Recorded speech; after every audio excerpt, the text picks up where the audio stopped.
Caríssimos, quando se fala de Nossa Senhora, inevitavelmente está em questão o ideal da vida cristã, da pureza ideal, da humildade ideal, da simplicidade ideal, da devoção ideal, do amor ideal por Deus. É porque Maria nos aparece sempre realizando o ideal da vida e das virtudes cristãs. Ideal de pureza, ideal de humildade, ideal de simplicidade, de devoção, de amor. E nós podemos contemplar nela o ideal da virgem, de mãe, o ideal da esposa, o ideal de viúva. Podemos ver nela o ideal de uma mulher cristã em todas as condições da vida. O ideal de uma cristã em todos os estados da vida espiritual, na vida no mundo, na vida no convento, na vida de oração, na vida ativa, nos esforços de educação ou de apostolado, nas obras de misericórdia corporal ou espiritual, na caridade em todas as suas formas. Na etapa ascética, uma etapa mística da vida de um católico, dos nossos esforços para nos levantarmos do pecado, para não cair nele. Das nossas lutas contra nós mesmos para seguirmos Jesus de mais perto, sermos fiéis à sua graça, irmos da tibieza até o fervor e do fervor até a perfeição no amor a Deus. Nas alegrias e nas dificuldades dessa vida, nas consolações e na aridez na oração. É assim que Nossa Senhora se apresentava quando estava viva ainda neste mundo. Ela se apresentava assim a todas as mulheres que vinham para entrar na religião cristã, que vinham para entrar na Igreja Católica, vindas do judaísmo ou do paganismo, mulheres, moças. Depois que Nossa Senhora subiu ao céu, é assim que os padres da Igreja a apresentavam aos fiéis. É assim que os pregadores, os autores de livros de espiritualidade, os diretores das almas, os educadores, os catequistas a apresentam aos fiéis. É assim que nós a apresentamos a vocês. É assim que os outros padres nos apresentaram Nossa Senhora. Aqueles que trataram de maneira mais explícita da vida mística a apresentam como um grande ideal das relações mais profundas que devemos ter com Deus. Todas as pessoas que educam fazem seus esforços para mostrar para os seus alunos de modo atraente os exemplos de Maria. E essa influência de Nossa Senhora não se limita às mulheres. Todos os padres, todos os religiosos reconhecerão que ela é a responsável pela vocação deles. Quem não reconhecerá nela, na devoção que se tem a ela, os melhores atrativos em direção à pureza, à piedade, na luta contra a natureza, nos esforços para fazer sacrifícios, no zelo, no apostolado, na oração, nas obras de caridade. E como ela é a mãe de todos, ela é para todos a melhor das educadoras. Porque a primeira função de uma mãe para com seus filhos é de educá-los. Educadora pela influência brilhante dos seus exemplos. Todo mundo reconhece o quanto um ideal de vida tem um poder grande de educação sobre o coração de alguém. Um ideal que nós admiramos, que nós amamos, que é bonito e que é acessível. Um ideal assim tem grande poder na educação do coração de alguém. E Maria é esse ideal brilhante e acessível. Um ideal que age sobre as nossas almas, iluminando-as. Quando olhamos para Nossa Senhora, nós vemos nela um modelo concreto e vivo daquilo que deveríamos ser. Pensar em Nossa Senhora nos dá mais força de vontade. É uma luz que diz: veja como é bom ser como eu sou. E eu te darei meu auxílio para que você seja como eu sou. Que influencia sobre a nossa imaginação, sobre os nossos sentimentos, nos separando do espetáculo que a loucura desse mundo nos dá, nos separando das coisas vulgares daqui de baixo, porque ela nos dá um amor de separação, para que surja em nós uma chama que nos separa de tudo que pode separar-nos do amor de Deus. Uma coisa semelhante àquela coluna de fogo que separava os egípcios dos hebreus no deserto. Mantinha um afastado dos outros. Nossa Senhora disse: mas como isso se fará? Como serei mãe se eu não conheço o homem? E aqui ela deixa transparecer um amor que afasta do contrário de um ideal. A Santíssima Virgem tem no coração dela um amor de virgindade. E isso afasta de tudo que não é compatível com a virgindade.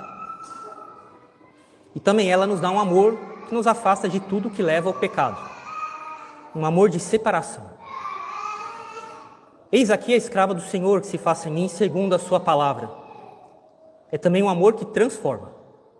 Porque é coisa própria do amor, é um efeito do amor nos transformar naquilo que nós amamos. Como o fogo transforma tudo em fogo. Um amor que nos transforma em Deus, o tanto quanto é possível uma criatura nessa vida. Que nos leva à obediência, à humildade profunda, à conformidade à vontade de Deus, a uma fé confiante. Fazer a vontade de Deus, buscar os interesses de Deus, obedecer às prescrições de Deus, nos conformando à vontade de Deus, sendo humildes diante do que quer que a providência nos dê, aonde quer que ela nos coloque, o que quer que nós sejamos. Um amor que nos transforma nele, porque faz com que pouco a pouco a vontade dele vá sendo realidade em nós. E nós nos transformamos em Deus porque passamos a ter dentro de nós a vontade de Deus. E quando Deus cria alguma coisa, Ele a cria tendo uma só finalidade diante dos seus olhos. A união total daquela criatura a Ele. Na medida em que isso é possível para aquela criatura. Isso vale para qualquer pessoa. Quando uma mamãe concebe um bebê, ainda quando ele é constituído de algumas células, mesmo sendo ainda uma ou duas células, Deus tem para essa pessoa planos de uma grande profundidade de vida interior. E bem, todos nós sabemos disso, mas vale a pena lembrar isso. O demônio não pode suportar uma coisa dessas.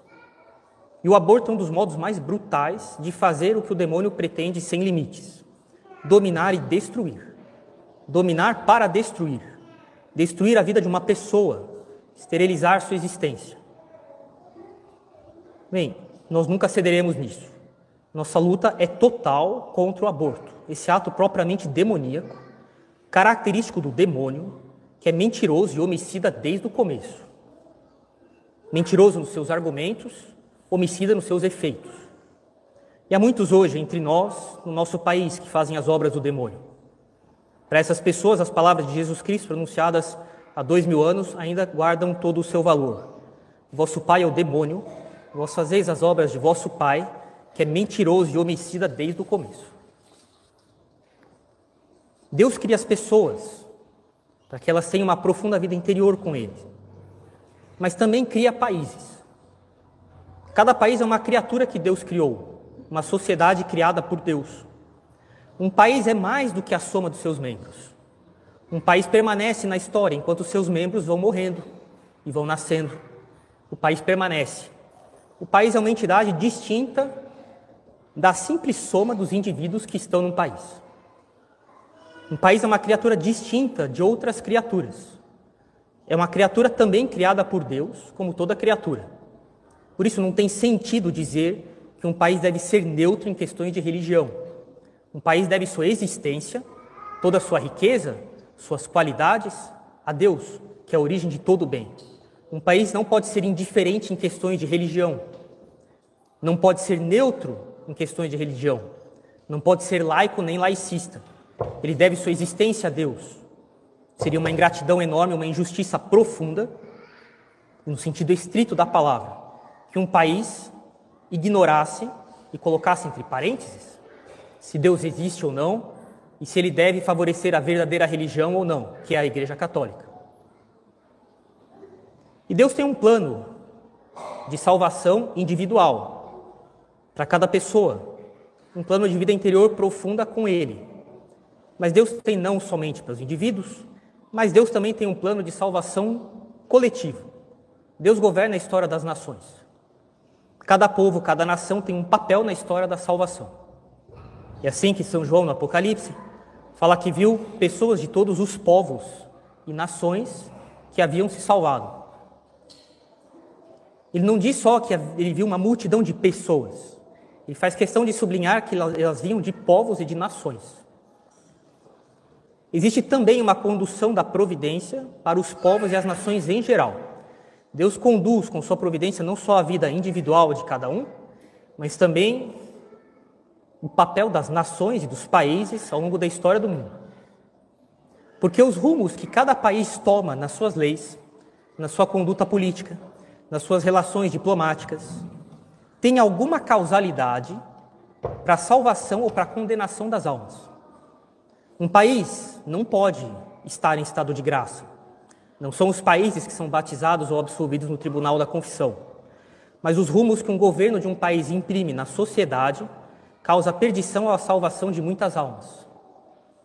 E por isso Deus deu também para os países, e não só para os indivíduos, uma mestra de vida espiritual. Por isso não há país que não tenha um patrocínio e a proteção de Nossa Senhora sob algum título específico, que para nós é o título de Nossa Senhora Aparecida. Na confusão generalizada em que o mundo se encontra hoje, agora mesmo, um mundo marcado pela mentira e pelo homicídio, sob todas as formas, do aborto à eutanásia, da guerra injusta às injustiças numa guerra justa, das mentiras e fraudes na vida individual, às mentiras e fraudes nos governos e nos tratados internacionais, no cinismo e na mentira que é a política moderna, esse conto de fadas para adultos. Era uma vez um político que, pensando no bem do seu povo, disse: irei lutar pelo meu país. E o povo viveu feliz para sempre. Esse conto de fadas para adultos. Isso é o que marca o mundo moderno. Se fala muito, aqui e lá, do papel diplomático do país, na cooperação que o Brasil pode dar para a paz entre as nações. Sim, de fato, o nosso país pode dar um grande auxílio nessa questão, se formos dignos filhos de Nossa Senhora. Um país que mostre de verdade o que é uma vida justa, cuidando dos seus cidadãos de modo virtuoso, protegendo seus bebês antes mesmo de nascerem, que não sacrificam o bem comum por caprichos individuais, por caprichos imorais. Um país que defende a castidade e não o carnaval, nem uma vida eufórica. Um país que coloca Deus no centro da sua vida social, que faz de Nossa Senhora um modelo de pureza para o povo, de humildade para as pessoas, de devoção. Um país que busca primeiro os interesses de Deus, que serve de modelo para as outras nações, buscando primeiro o reino de Deus e a sua justiça. Israel permite o aborto de modo amplo. Vejam o terror que existe ali. Que país feliz é esse? Sejamos francos. Buscar primeiro o reino de Deus e sua justiça. Não existe paz sem Deus. Infelizmente, nosso país também não é um exemplo de sociedade justa. É um país marcado pela mentira e pelo homicídio. Nosso país precisa de Deus e de Nossa Senhora. Precisa ser fiel à mãe que Deus nos deu. Como eu disse, um país não é batizado, um país não pode estar em estado de graça. Isso é reservado às pessoas. E cabe a cada um de nós, primeiro para nós e depois, tanto quanto é possível, fazer esse esforço para ajudar os que estão à nossa volta, aproximar-nos e aproximar os outros de Nossa Senhora. Fazer com que nós façamos dela um exemplo de mãe, para que eu seja uma mãe exemplar.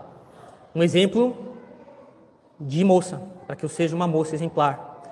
Um exemplo aos seus deveres de Estado, um exemplo de castidade, um exemplo de dedicação ao próximo, um exemplo de separação daquilo que nos separa de Deus, um exemplo de determinação de fazer a vontade de Deus e buscar primeiro em cada um, na sua vida, a justiça e o reino de Deus, e depois tudo mais nos será acrescentado. Se existe uma necessidade para nós, é de que nós nos aproximemos mais e de maneira realmente intensa de Nossa Senhora Aparecida. Que nós sejamos dignos filhos dela, porque ela é nossa mãe e, portanto, nossa educadora, no sentido próprio da palavra. É ela que nos educa para uma vida verdadeiramente cristã, uma vida de recolhimento, uma vida de castidade, uma vida de sacrifício pessoal para fazer a vontade de Deus. Não uma vida de mentiras e nem de injustiças em relação ao próximo. Esse é o exemplo que o nosso país deve dar. É lógico, isso passa pela conversão de cada um de nós. Pela conversão das pessoas à nossa volta. Primeiro pelo exemplo. Nossa Senhora fala pouco no Evangelho. Ela era um exemplo, antes de tudo, para as pessoas que, saindo do judaísmo ou do paganismo, entravam na igreja. Modelo de recolhimento, modelo de adesão à vontade de Deus, modelo de sacrifício, de caridade com o próximo, de vida interior. essa deve ser a nossa disposição, a de sermos dignos filhos dela e, portanto, bem formados por nossa mãe, que é nossa mestra, nossa educadora, de maneira excelente, de maneira máxima, modelo da nossa educadora. Que nós busquemos fazer em cada uma das nossas casas, na vida de cada um de nós, em torno de nós, uma vida dedicada a ver Nossa Senhora como nosso modelo, a fazer dela o modelo dos nossos filhos, o modelo das nossas filhas, das pessoas em torno de nós, de maneira discreta, serena, mas verdadeiramente franca e sincera, para que nós possamos, com o tempo, fazer desse país um país que busca primeiro o reino de Deus e sua justiça, e tudo mais será acrescentado a ele. Que Nossa Senhora nos livre da praga do aborto, mas que também não é o único problema grave que esse país enfrenta, mas é um problema premente e mais imediato, um risco mais imediato que nós corremos. Mas um país que é muito marcado pela impureza, pela euforia e não pela oração, pela diversão exagerada e não pelo sacrifício, pelo bem do próximo. Um país que tem sido cada vez marcado, mais e mais, pela raiva e pelo ódio ao próximo, por disputas políticas vazias, um conto de fadas completamente irreal para adultos, que nos afastam do espírito cristão de amar os nossos inimigos, rezar e ajudar aqueles que nos fazem mal, rezar por eles, de dar a outra face, de caminhar 1000 passos, 2000 passos se nos pediram para caminhar 1000, de ter uma vida de sacrifício, de bondade com o nosso próximo, como Nossa Senhora teve com Santa Isabel, com aqueles que mataram o filho dela, com aqueles que iam chegando do paganismo, com os apóstolos que haviam abandonado Jesus Cristo, uma vida de oração, de recolhimento, de bondade e de buscar primeiro o reino de Deus e sua justiça, e tudo mais nos será acrescentado. Se existe um modo perfeito e ideal de fazermos desse país um país verdadeiramente justo e que dá gosto de viver nele, é que nós sejamos dignos filhos de Nossa Senhora. Ela nos foi dada como mestra e mãe, justamente porque ela é nossa mãe, ela é a nossa primeira educadora, e não qualquer outra pessoa que pretenda ensinar qualquer outra coisa para nós. Nossa primeira educadora é nossa mãe, é Nossa Senhora Aparecida, é a ela que nós devemos confiar nossa reflexão, nossa dedicação, nossa vontade, para que ela nos ensine a nos separarmos das coisas que nos separam de Deus, a nos colocarmos sobre a vontade de Deus, que se faça em nós, então, primeiro a vontade de Deus e a sua justiça, e tudo mais nos será acrescentado. Em nome do Pai, do Filho e do Espírito Santo. Amém.